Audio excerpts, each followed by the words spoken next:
Hey bud, how you doing? Welcome to Herp Corner. Ow! Here we are, by Lake Darwin, at Lake Isabella. I've been trudging through these fields for a hot minute, carrying this little stop, heaviest 30 pounds I've ever carried. He's cute, but he keeps thinking I'm a plant. They are herbivorous, you know. Anyways, what were we saying? Oh, yeah, Lake Darwin on I love Galapagos land iguanas so much. Definitely my favorite reptile ever. They've just got these wonderfully thoughtful eyes and beautifully pensive expression. Like, there's a man in there thinking about something only he will ever know. I love it! Charles Darwin, of course, had a different idea. When he toured the islands, he wrote in his diary, and I quote, "Ugly animals of a yellowish orange beneath and of brownish red color above. From their low facial angle, they have a singularly stupid appearance, lazy and half torpid." Well, he seems very confident in that assertion. Makes you think, what the hell did they do to him? Well, fun fact number 2, Charles Darwin ate one of every animal he discovered. Must have eaten a lot of finches, but this also includes the land iguana. He's mentioned that they taste of white meat, very bland. Maybe he prepared it wrong? No. Many people have actually mentioned that land iguanas don't taste like much at all. Good! Maybe that'll serve as an incentive to make people not want to hunt them. Must help their population numbers a great deal, right? Well, kind of. Their populations are judged as vulnerable to endangerment, which is better than being endangered, I guess. Well, they used to be endangered, but that has since changed. Even though they're not hunted by people now, their populations are still at risk due to invasive species brought by settlers. This includes, well, I guess you could say outside cats are to land iguanas as J.K. Rowling is to trans people. Usually reptiles are solitary in the wild, territorial for the most part, and only meeting with others of their species to breed. This is always up for debate. However, Galapagos land iguanas have been widely seen congregating together in neat little burrows. Mr. Darwin voiced this behavior as a complaint to HR, as a matter of fact. He wrote that he, quote, could not for some time find a spot free from their burrows on which to pitch a single tent. But the grounds aren't yours. When perusing Darwin's writing, it is rich with its flow and vocabulary. It pulls me in. I love it. However, it becomes increasingly obvious that he really does hate these animals. I can't find his actual unaltered writings on land iguanas. However, here's a quote from his writing on the marine iguanas. "One day, I carried a marine iguana to a deep pool left by the retiring tide and threw it in several times as far as I was able. It invariably returned to a direct line to the spot where I stood. It swam near the bottom with a very graceful and rapid movement and occasionally aided itself over the uneven ground with its feet. As soon as it arrived near the margin, but still being underwater, it either tried to conceal itself in the tufts of seaweed or it entered some crevice. As soon as it thought the danger was past, it crawled out on the dry rocks and shuffled away as quickly as it could. I several times caught this same lizard by driving it down to a point, and though possessed of such perfect powers in diving and swimming, nothing would induce it to enter the water, and as often as I threw it in, it returned in the manner above described. Perhaps this singular piece of apparent stupidity may be accounted for by the circumstance that this reptile has no enemy whatsoever on shore, whereas at sea it must often fall a prey to the numerous sharks. Hence, probably urged by a fixed and hereditary instinct that the shore is its place of safety, whatever the emergency may be, it there takes refuge."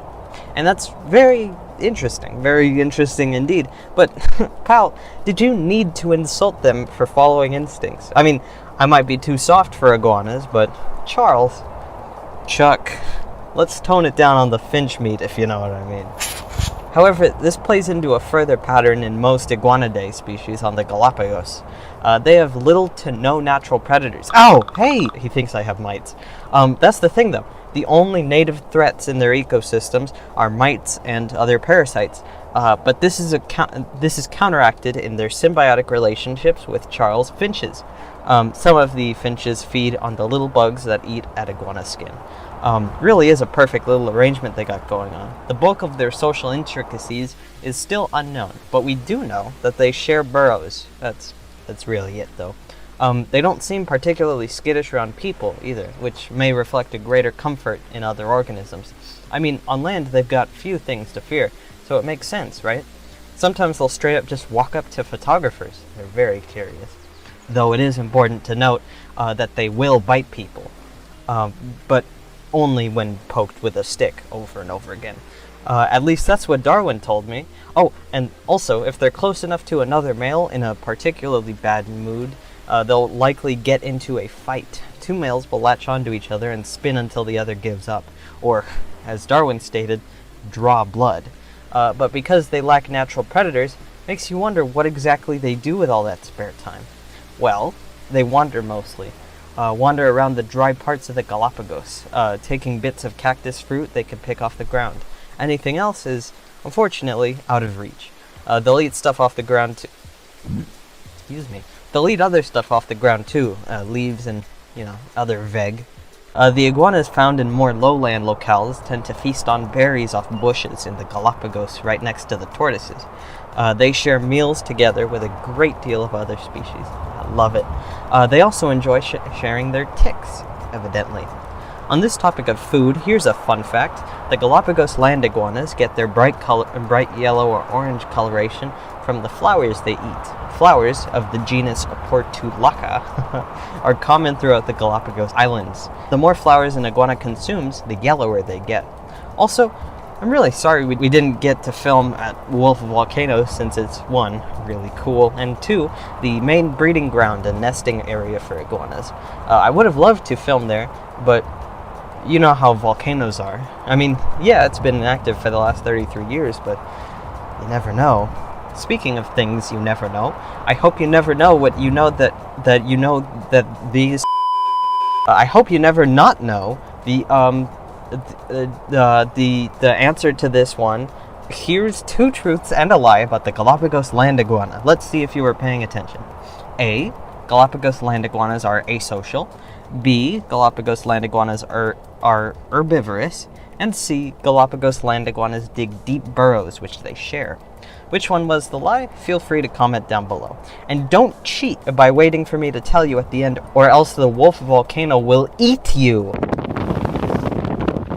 Anyway, as always, sources will be in the description. If you're interested in the topic, I'd recommend looking further into their husbandry or history. If you like what I do and know a specific reptile or amphibian you'd like to see me cover, put it in the comments. Chances are, if you've made it to the end, you're probably like me, hyperfixating like crazy on reptiles. Well, if that's the case, then this is the perfect channel for you. Feel free to subscribe since I do these every now and then. Like the video to support the channel. Have a good evening, morning, or afternoon. Thank you for listening, watching, whatever. And I'll see you next time.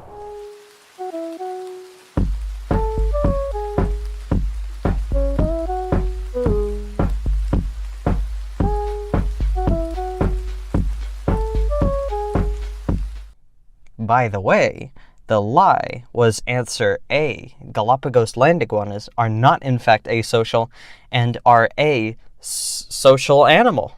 Wow, they are very social with each other. Okay, good night.